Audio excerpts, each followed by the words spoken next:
All right, everybody, welcome to part one. I think it's part one. I don't know if I'll be able to cover this in one video or not, but welcome to this discussion anyway on China and the other nations of the Orient, or I should say, diffusionism of ancient China and other nations of the Orient.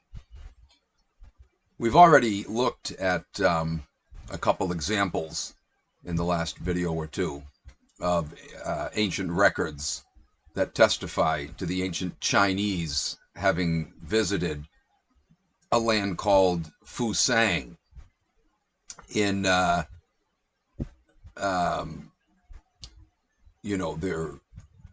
what was it, Voyages of Mountains and Kings or whatever, or the classic of Mountains and Kings, or Mountains and Seas, whatever, along with the record of Emperor Huang Ti in his visit to Fusang, and how both of these ancient records describe in detail many major landmarks in North America, from specific mountains in the Rockies to the Grand Canyon. We talked about Chinese glyphs that have been found in the Grand Canyon area.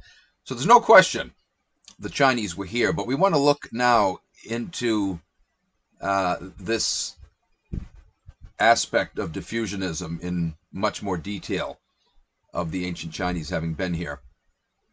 There's a lot more to be covered.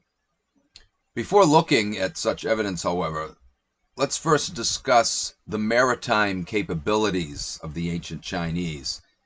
Did they really possess adequate vessels and seafaring skills for undertaking such long-distance voyages? Again, you ask mainstream academia, and they insist, oh, no, they didn't have that capability. These people are either knowingly lying or they're saying an untruth because of colossal ignorance. Maybe it's a mixture of the two.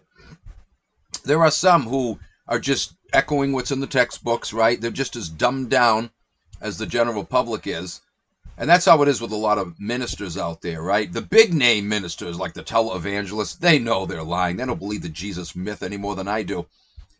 But there are small time local ministers in local run churches that aren't connected with the big name churches who are just as clueless as their congregation members and aren't knowingly lying. You know, they're duped by the nonsense in the Bible as much as their congregation members. And so it is in academia. You know, there's some low-level professors here and there that have been inundated in bullshit their whole life, never thought to question it, and they don't have a slight clue about the ancients and their ability to traverse the oceans. They just assume because of what they've been told that they didn't. But anybody familiar with actual, captaining of a ship, for example, Thor Heyerdahl proved back in the 1940s by using a simple, primitive, what the hell was it now? It was basically a raft, I'm trying to think what kind of wood it was now. A very frail craft, though, that he used. He used two of them, one to traverse the Atlantic, one to do the Pacific. His book was called Ra 2, anyways, his aim was to show that the ancients, even with simple craft, and the ancients had far more complex and seaworthy craft than what he used. But by traversing the Atlantic and the Pacific in a very crude craft, he demonstrated that, yes, it is possible. And of course, we know that and it's admitted by academia, that the Polynesians had circumvented the entire Pacific, right? They had crisscrossed across the entire ocean, that ocean, and visited almost every island in the Pacific, in ancient times, in basic canoes, right? That's basically all they used, is primitive canoes, and they were able to do it. So again, it's laughable for them to say that civilizations with far more seaworthy craft were not capable of doing the same thing. And again, the fact that Thor Heyerdahl in more recent recent decades, was able to undertake voyages, transoceanic voyages, in much less seaworthy craft than what we know the ancients had. It is laughable beyond measure, the slop that they have convinced the general public of. Oh, is it ever time? It was time a long time ago to do this, but more so than ever now, to laugh in the faces of these so-called think tanks and put to rest once and for all their dogmatism. It is garbage. All it has ever done is thwarted us from gaining a real understanding, not only of history, but of science and a whole lot of other fields. They thwart progress by pumping out bullshit that they claim is established historic and scientific truth. It's just not true. Anyway, it's evident from Chinese legends, such as those we've already looked at in the past couple videos, that the Chinese must have possessed superior sailing vessels to have undertaken the voyages that they describe in their ancient records, right? But how about in more recent millennia? Do we have any evidence that the Chinese had continued to visit Fusang or, North America and even Central America? Do we have archaeological records of this as well as written records of such ventures? Oh, yes, we do indeed. For instance, Chinese inscriptions on turtle bones dating to the 2nd millennium BC tell of long-distance voyages and the transport of very large armies that could only have been possible with huge ocean-going vessels, right?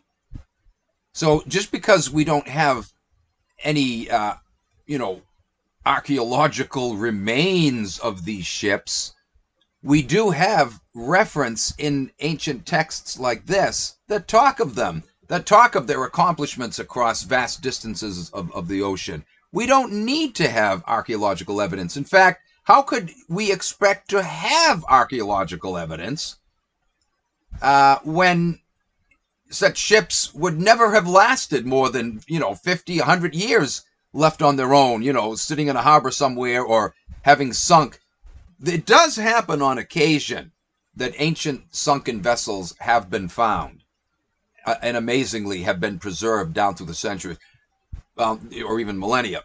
But that's pretty rare, right? And it might be that we may yet find some ancient Chinese wrecks off the coast of the Americas. We have found ancient Chinese anchors, stone anchors, as I mentioned in a previous video, right? They have been found off the coast of California. But when they're found, they poo-poo it away. No, that's just some strange anomaly. A rock that just happens to have been smoothed round with a hole in the middle, totally by natural causes. Or they'll make up some other bullshit to explain it away. It can't possibly be from an ancient Chinese ship. Shut the hell up. Just shut up. It's amazing. When evidence is found, they deny it, they brush it off, they reinterpret it, explain it away, and damn well they probably have found perhaps complete Chinese vessels from the ancient world off the coast of the Americas, and yet they're not going to talk about it, right? They're going to suppress it. I'll cite some examples later, specific examples of things like this from other cultures. For example, a Roman ship, a complete Roman ship, almost fully intact, that was found off the coast of Brazil back in the 1970s. And how that was suppressed. They covered it up. They demonized the guy who found it. Oh, it's frickin' unbelievable. The same thing's been done off the coast of Maine. They found a sunken Phoenician ship with amphora on it that could be dated to precisely was it the 2nd century or 3rd century BC? You can tell where and what period amphora comes from just by the shape and the size and whatnot, right? They've got it nailed down. You can tell what culture made it and what period it dates to, right? And so they found Phoenician amphora off the coast of Maine. We know the Phoenicians were here. They were part of the ancient sea trade during the Bronze Age, the copper. They led the pack, basically, right? And so to find Phoenician amphora is not surprising. In the course of all this trading, all the ships going back and forth, inevitably, one would sink and, they found traces of it, right?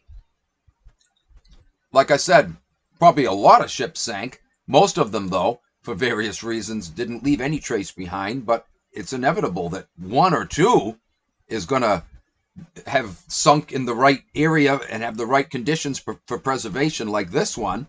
And yeah, it did last to our time. It was discovered, but they suppress it. They poo-poo it away.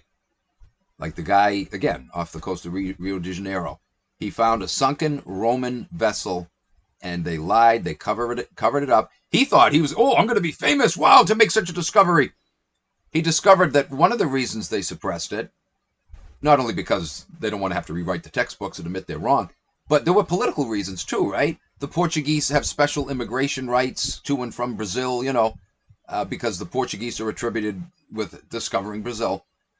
But now to say the Romans discovered it, that the Romans were there long before the Portuguese, that's going to get out of here. So guys, regardless the reason, right? But even if it wasn't for that, they'd still suppress it because, again, it flies in the face of their little Columbus myth. They're going to suppress it. So do we have a system that's genuinely interested in informing the public of new findings and, conveying history accurately? Are they interested in, changing old ideas when new discoveries come along? No. And that works this way across the board in science too, right? Science is supposed to be the one area of study that doesn't play this game. Science is supposed to be analyzing the evidence and then drawing a conclusion based on the evidence and updating those conclusions as new evidence comes along. It doesn't operate that way at all. They want you to think it does, but it doesn't. They suppress shit all the time. As I pointed out, we talked about friggin' dinosaur bones that contain carbon-14, and many of which have been found to have soft, malleable tissue still preserved inside the petrified bone, clearly showing these bones can't possibly be as old as they're claiming. No goddamn way are they anywhere near as old. They're not even 1 million, not even 500,000, not even 250,000, not even a frickin', a fifth of 1 million, right? Years old. Anyway. From the 7th century BC to the 5th century AD, we know with certainty that Hong Kong merchants were sailing in large boats on a regular basis that were over 100 feet long and were sailing to places such as Siberia, the East Indies, and the Persian Gulf. There's no question, right? So if they were sailing to such remote areas as that, why do people fall for academic bullshit that says they weren't capable of reaching the Americas? Really now? Really? Yes, the evidence is clear that the Chinese, all during their ancient history, were more than capable of crossing the Pacific and reaching American shores. And again, we can see from some of their ancient documents that have survived to our day that they did reach here, right? They talk about the great land beyond the rising sun, meaning across the Atlantic. As one notable historical work, Scribner's Popular History of the United States put it, quote, "There is nothing incredible in the supposition that the Chinese may have sailed across the Pacific long before Europeans ventured over the Atlantic Ocean." And when he says Europeans, he's really talking about the age of discovery of, the Columbus era, right? Well, we'll be looking later to see that Europeans long before Columbus, real Europeans, not Sephardic pieces of shit, had reached American shores long before that loser. But in any case, that's what he's saying here. Long before Europeans, meaning long before the late 15th century, the Chinese were here. Yes, the Chinese were here. All ancient cultures were here, god damn it, in ancient times. Anyways, he said they were early navigators who knew in the 2nd century of our era, the 2nd century AD, the use of the mariner's compass. Yeah, they had the compass. Well, guess what? The Olmecs had compasses too, even before the Chinese now, as it turns out. By at least 1500 BC, the Olmecs were using compasses on their sea ventures. And the quote goes on, and their junks, the Chinese junks, which have changed little in form since they were first known to Europeans, have been found wrecked upon the west coast of America. So there you go. There have been ancient Chinese junks that have been found. But again, guys, it's not known by the general public. It's been suppressed, just like, the anchors, the stone anchors, right? They're uniquely Chinese. They made them in a very unique shape, unique style. Even the type of stone they used is from China, right? But again, they just brush it all aside. Anyway, these junks have been found in various locations, it says, off the coast of California, and date to different periods from ancient Chinese history. From the time of the first Spanish voyages in the Pacific. So there are some junks that sank off the California coast that date to the time the Spaniards were coming here. They date even long before that, but they were also coming here at the same time the Spaniards were. So, again, out the window. And we talked in the last video, I think it was, about a map dating to, 1421, a Chinese map, which shows the Americans in great detail. There's no question that it's the Americas, right?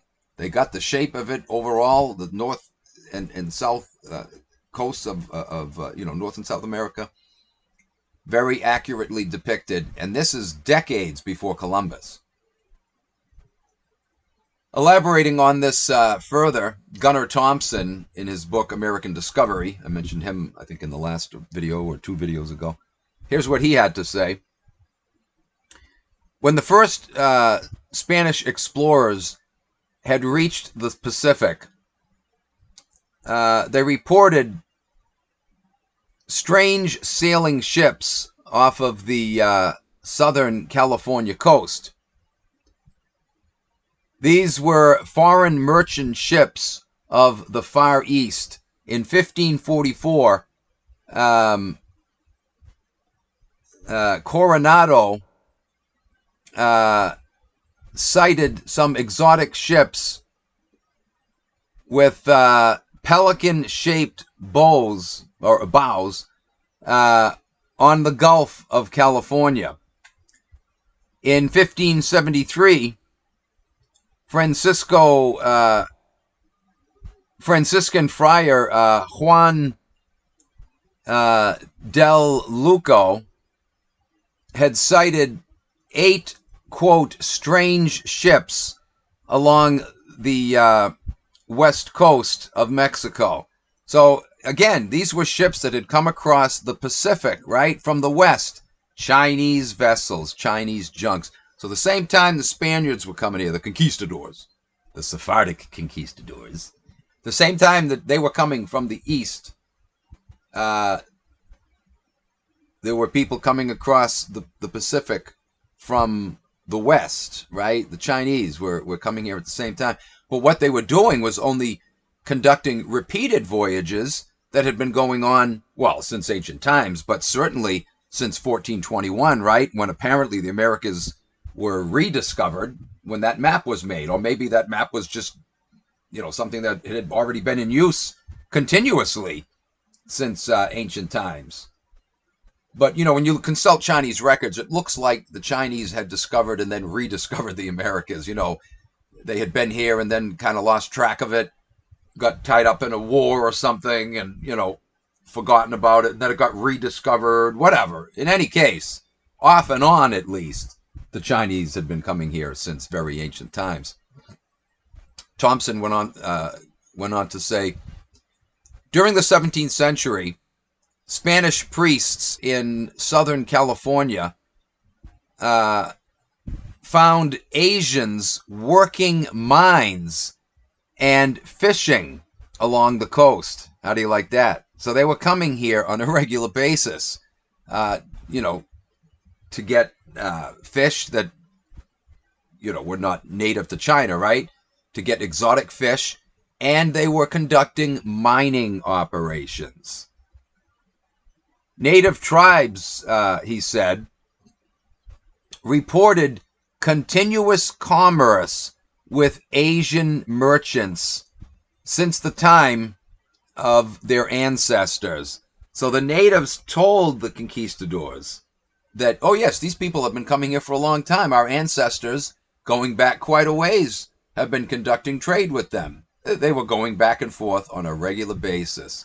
And again, guys, mainstream academia ignores records like this and want us to believe that Columbus was first. And on the occasion where they admit that old world cultures had been here, they'll say, oh, well, yes, very early on when there was a land bridge, they could only reach here by walking across the Bering Straits land bridge, but not by ocean vessel. Oh, no, they didn't have that ability. It is such in-your-face bullshit. Before looking at some impressive and undeniable archaeological evidence of a Chinese presence in the Americas going back to ancient times, let's first look at some more Chinese records that have survived to our day that talk about such sea voyages across the Pacific, right? In the 5th century BC, according to Chinese texts, a voyage was launched to the wondrous, quote, land of the blessed, as they called it, across the Eastern Sea, across the Pacific, eastern to them, right? The Eastern Sea. What could they have been referring to? What great land lies across the Eastern Sea from China? Of course, the Americas. The main purpose of this particular journey was to obtain jade and sacred hallucinogenic mushrooms that they called Ling Chi, prized by the Taoists for their ability to bring, quote, enlightenment, right? Well, yeah, if you've ever had a mushroom trip, I guess you could call that enlightenment, right? You're going to see things and hear things that you never saw or heard before. It was in great demand, right? What were they coming here for? Goddamn peyote, baby. That's what they were coming here for. The magic mushrooms. For enlightenment, right? And they were also coming here for what? For jade. Oh, China has had its share of jade. But some of the most prized, most beautiful jade in the world is found in Mexico. And who else cherished jade? The Maya, the Olmec, primarily. Some other ancient Central American countries, or cultures, I should say. But the Maya and the Olmec were most known for using jade. And interestingly enough, most interestingly enough, both the Olmec and the Maya, just like the Chinese, buried their royalty with a jade, a carved piece of jade on the tongue of the dead king. Many Mayan kings and Olmec royal figures were found with little carved jade pieces, inside their jaws, right? Exactly like ancient Chinese royalty. Jade was highly prized and believed to even have spiritual significance to it, a gift of the gods, right? It was like, gold today, right? It was considered of great value, not necessarily monetary value, but great, religious and, great spiritual value was afforded it. So it was highly revered, and only the wealthy were in possession of it. Kind of like gold too, right? Gold was highly prized by the Peruvians, but not because it had monetary value. It was highly prized because it was simply beautiful to look at, and it was used to adorn their temples. And the Aztecs and the ancient Incas and whatnot were absolutely blown away when they saw the Zayo conquistadors, killing them and killing their own selves over this shiny yellow metal, right? To them, it was just something to cherish for its beauty, right? And to use in religious services. It had a sacredness attached to it, but not for monetary reasons, right? And certainly not to kill each other over. They couldn't believe it. They were amazed that,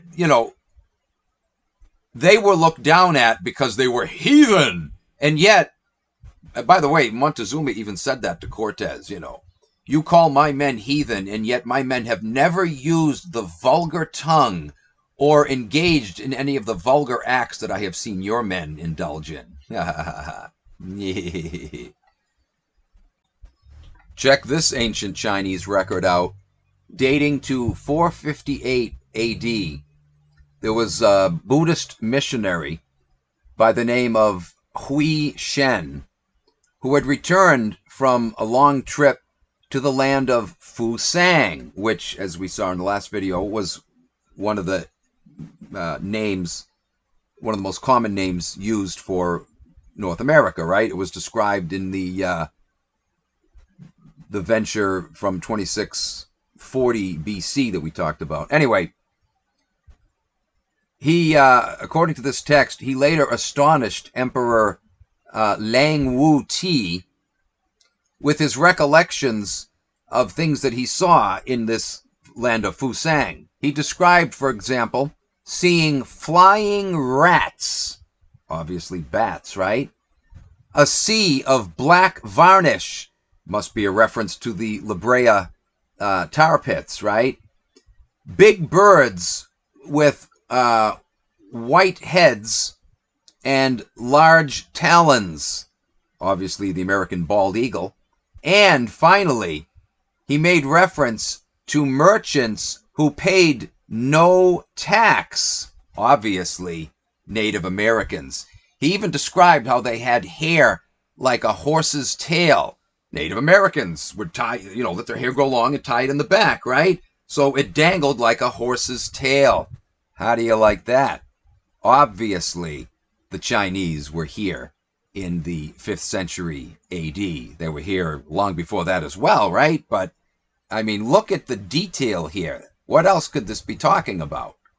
No, but the mainstream academia says it not only didn't happen, it wasn't even possible. So we just have to ignore all this stuff. This is crap. I don't even know why I'm pointing it out because, the experts tell us this didn't happen. It couldn't have happened. So I'm just pointing this stuff out so you know what to ignore if you ever hear it again. Because the experts know better, don't they? And they would tell us if there was any truth to this stuff. That's why they don't even mention this, because it's so untrue. Are you getting the point yet, how much we're bullshitted? Here's another fascinating ancient Chinese record. This dates back a couple centuries earlier to the last one we just looked at, to the 3rd century AD. It's a Chinese poem which states, East of the Eastern Ocean, again, the Pacific, right, lie the shores of the land of Fusang. Again, this was their name for America, right?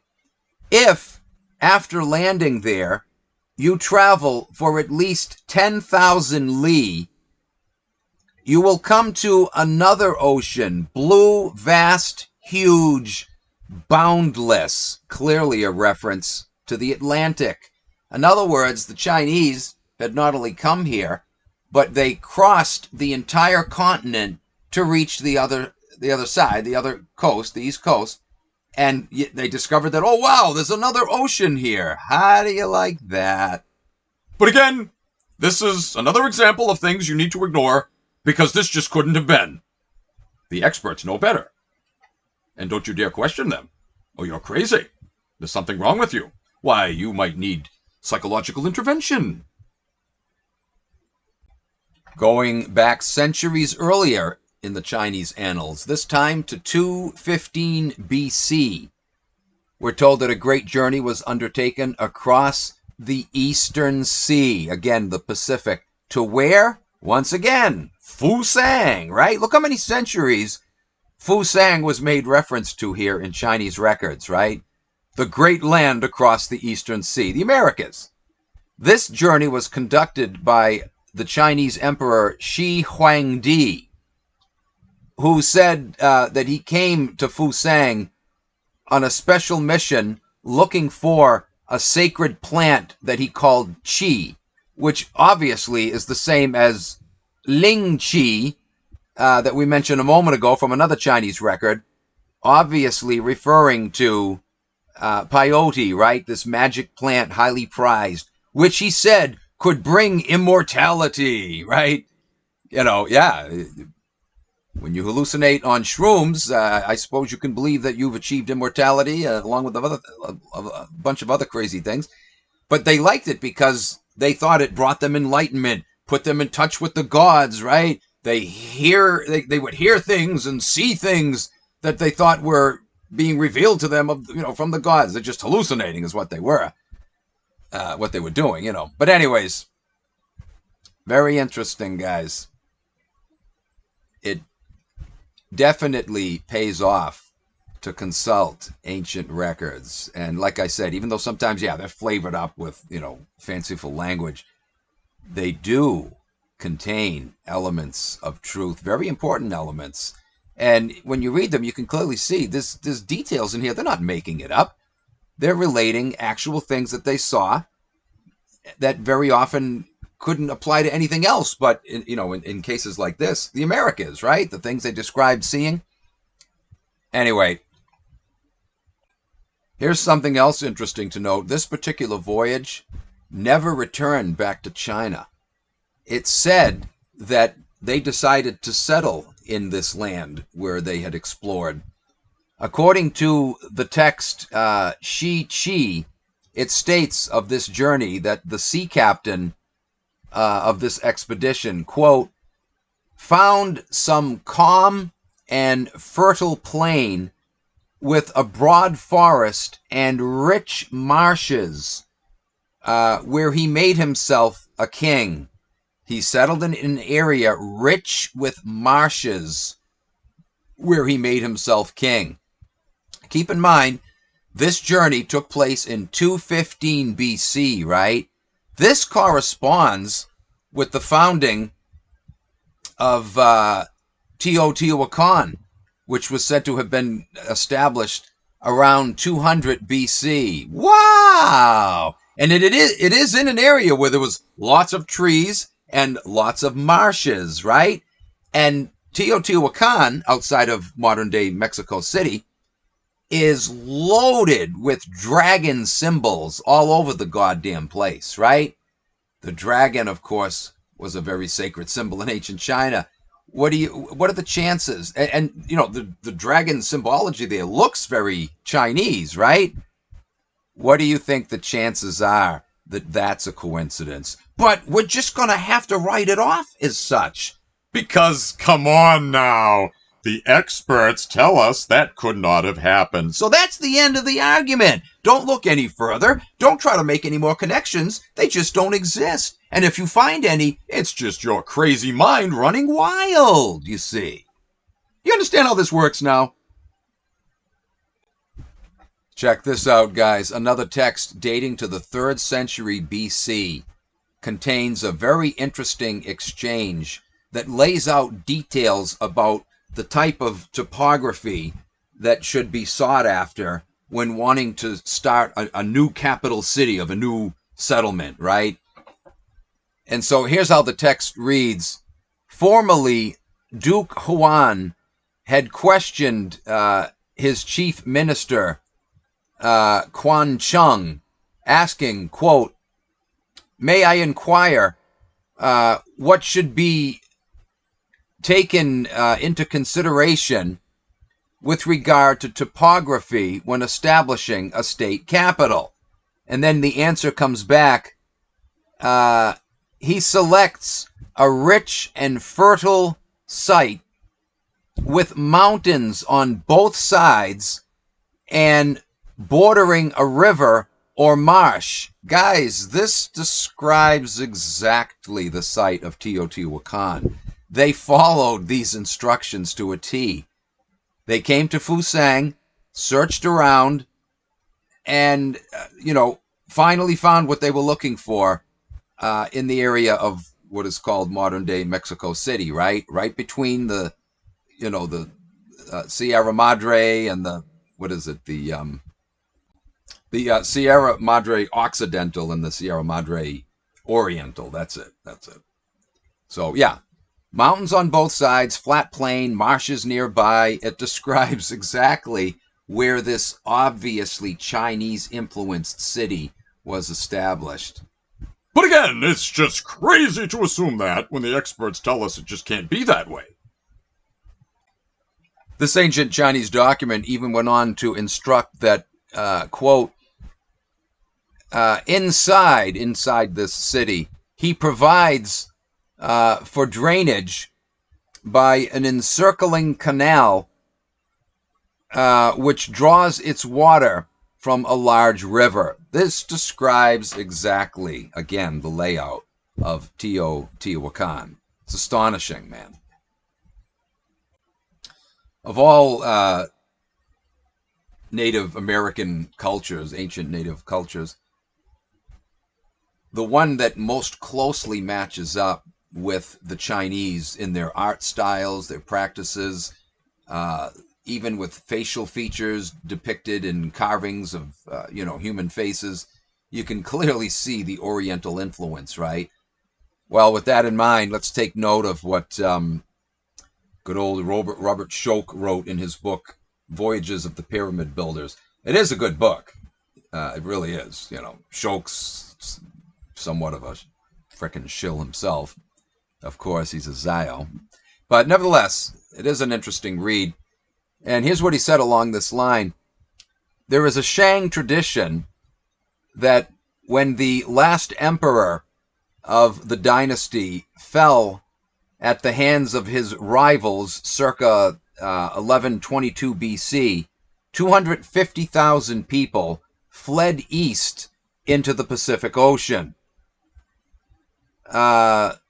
The number appears inflated, but the tradition of migration at the time that fits with the later rise of the Olmecs on the far side of the same sea is intriguing. In other words, this migration of a large number of Chinese, whether it was actually 250,000 or not, whatever, it doesn't matter.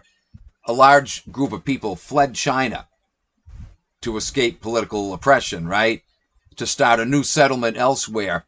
It's just intriguing that that date corresponds roughly with the start of Olmec civilization, a civilization which shows clear, undeniable Chinese connections. God damn it. Just look at the city of La Venta, for example, the ancient city, Olmec city. It was the first great Olmec settlement and indeed the largest of all Olmec settlements. And it was established sometime around 1100 BC, corresponding perfectly with this date of this mass migration out of China. By the way, I just got to mention this again. I covered this a while back, but this particular voyage was inspired, like I said, because of political turmoil in China at the time, right?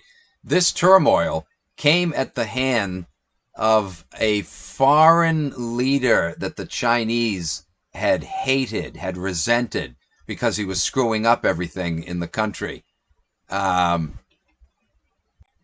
His name was Wu Wang, right? And as I pointed out before, he was a Zio, obviously, right?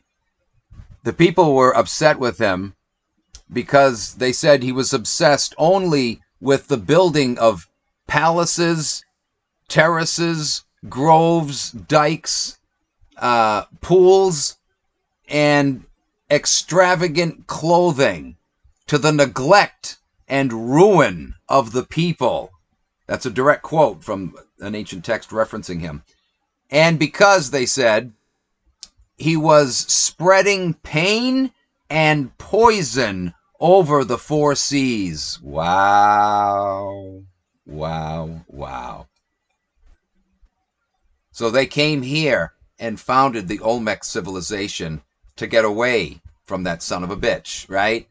But of course, eventually they found their way over here. I mean, this was about the time of the bronze copper trade, right?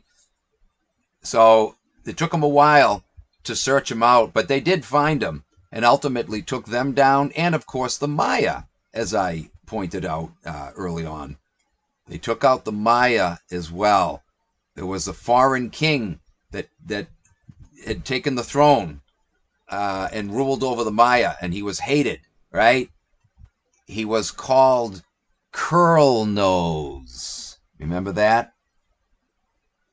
The Aztecs even testified that, because the conquistadors were, horrified that they were engaging in human sacrifice. And so the Aztecs assured the conquistadors that this wasn't something they came up with, that it's a tradition that unfortunately had been foisted on them by a foreign king, and it just managed to stick with them. But they never liked it from the start.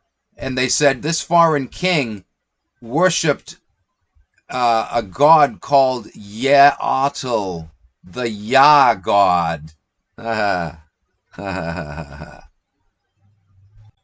Do you suppose it's because of things like this that they suppress the idea of diffusion?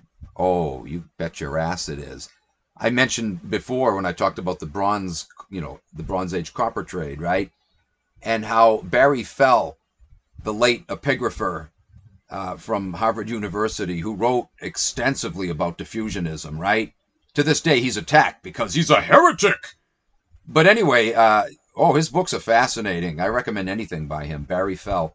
Anyway, in one of his books, he described how he translated one tablet that he found in Wyoming. It was something that was hung from the table of a trading post, and it actually translates, I think it was written in Ogham, it translates to read, "No usury allowed." Ooh, hoo, hoo, hoo, hoo, hoo. Yeah, that's why they suppress diffusionism, guys. They don't want you to know that their sleazy hands were all over the place in the Americas in ancient times, screwing things up here just like they had done in the old world. Because if you figure it out and you see how long this has been going on, you might connect the dots to what's going on today. And, I'm sure there's other reasons for suppressing this history, but there's a big one right there. Oh, I need to mention this as well. Something else that the Chinese who fled China from this Emperor Wu Wang, the Jew, right, to come over to Mexico and found the Olmec civilization. Some of the other things that pissed them off about this scumbag, and this is according to another ancient Chinese text called the Mirror of History. It says that after he had taken the throne, all of the thoroughfares were open to the 9 kinds of foreigners, and that the 8 tribes of barbarians, no matter from how far or near, were allowed into the country en masse. Oh, wow. He introduced multiculturalism. How do you like that? You see how long they've been at this game? When you look at ancient Mayan art, toward the later part of Maya history, their art started reflecting multicultural scenes, right? You got people with yellow skin, red skin, black skin, white skin, brown skin, all depicted in the same scene. They were introducing multiculturalism to the Maya. That was all part of the big takedown, right? Holy crap. You can't make this stuff up, guys. The same thing was going on there, and that's how they're doing it today, isn't it? You bet your ass. They've been at this a long time. They're just repeating what had worked so well for them in the past, right? And, again, let me state, I'm not against foreigners coming into this country, no. But when it's done properly, no country should allow mass influx of foreigners, right? It dilutes patriotism, nationalism. It screws up the culture of the country allowing this and the cultures that are coming into the country. Everybody loses their identity when you have a mass influx, right? And that's what it's all about. That's what it's always been about. That's what was going on among the ancient Maya, among the ancient Chinese. It's what's going on now here in this country, in Canada, in countries all across Europe, in Australia, in New Zealand. Son of a bitch. And all at the hand of the same people that were doing it in ancient times. It's always been them, guys, doing this and so much other shit that they pull. But again, do you see why they suppress the idea of diffusionism over here? They don't want you to know. They took down American civilizations the same way they took down old world civilizations, and the same way they're taking us down now in every other country around the world. The same modus operandi. The same people doing it. Check this out.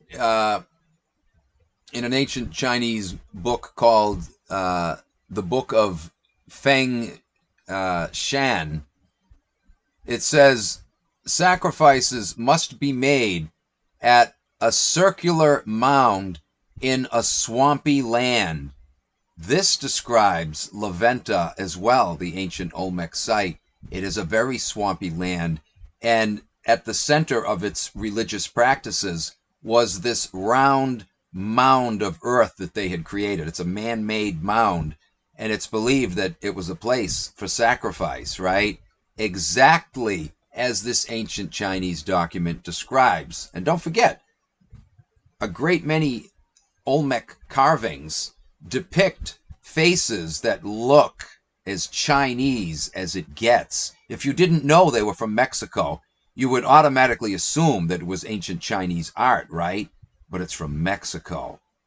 And by the way, I'll get into this later on, but the Olmecs were also known for depicting Africoid faces, right? The famous stone heads, about a dozen of them to date have been found at Olmec sites. And they depict obvious African features. So it wasn't just the Chinese.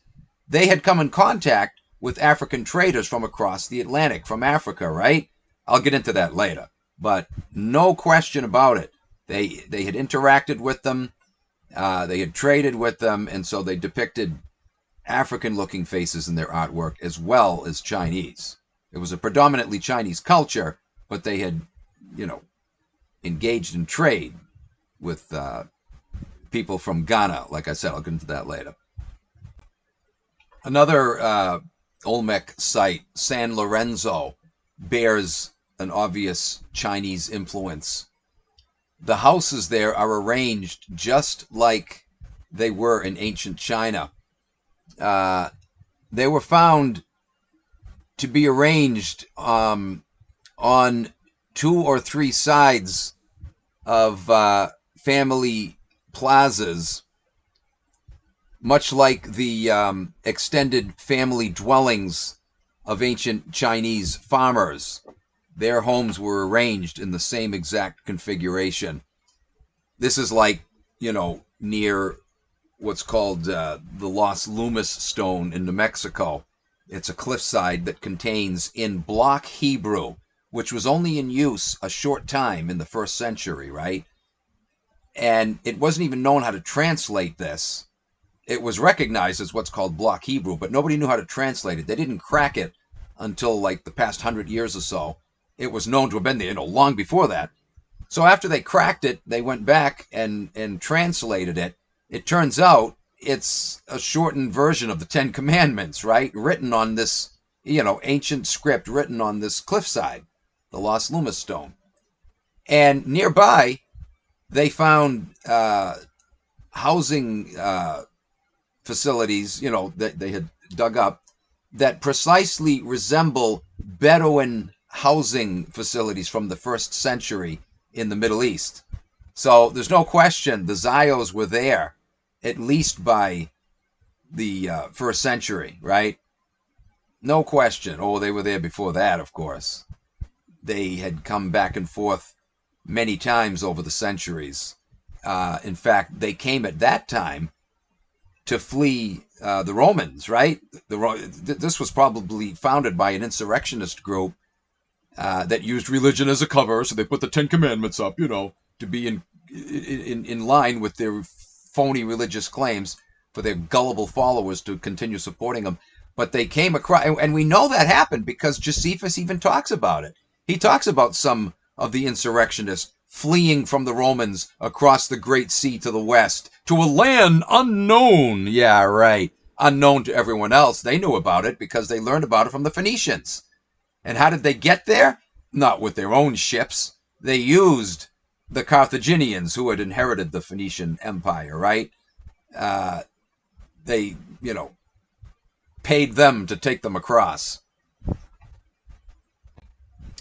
Anyway, guys, there's a great deal of archaeological evidence. Not just similarities in building construction and chronological correlations, when certain cities arose at times when we know there was great migration out of China going across to Fusang. But there's actual archaeological, artifacts that have been found all over the place in the Americas, particularly in Mexico, though, because that's where their biggest settlements were, that absolutely clinch the case of Chinese visitation here and settlement here, where, artistic design and whatnot, also facial carvings showing the epicanthic fold of the eyes. And we're going to dive into that more in the next video. We're going to cover a lot of this. And again, I'm just giving some of the highlights, right? There's a hell of a lot more. There's a tremendous amount of archaeological evidence to show a Chinese presence here. But like I said, we'll be looking at some of the top highlights of that in the next video. So thanks for joining me, folks. We'll catch you then. Take care.